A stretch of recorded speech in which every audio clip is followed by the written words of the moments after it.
Dzień dobry kochani, witam serdecznie, pozdrawiam i z bardzo dobrą nowiną. Otóż wreszcie moja strona internetowa Angel Readings with Grace.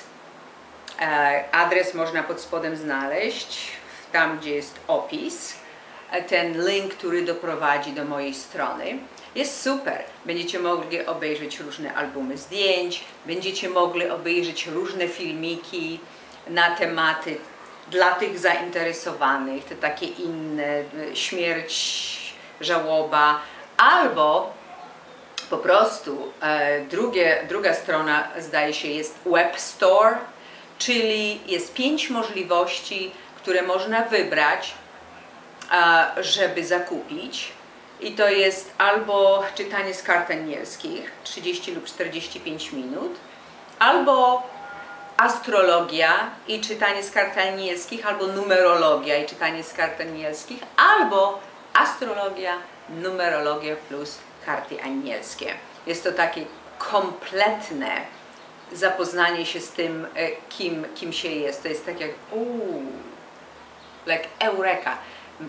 To ma sens, ponieważ w momencie, kiedy się wszyscy urodziliśmy, gwiazdy były w odpowiednim momencie, a także numery nigdy nie kłamią, a więc ta data wszystko coś oznacza.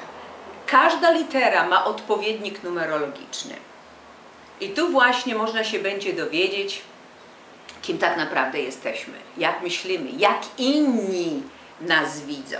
I to nie w sposób taki, jaki w książce gdzieś tam, jeżeli ktoś potrafi znaleźć, odszuka się, tylko jeżeli ktoś ogląda moje filmiki, to wie, że przedstawiam to w sposób bardzo prosty, bardzo dosadny, przezroczysty, przejrzysty, że każdy potrafi to zrozumieć.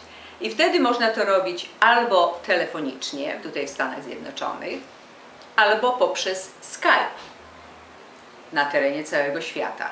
Jak długo macie dostęp do Skype'a?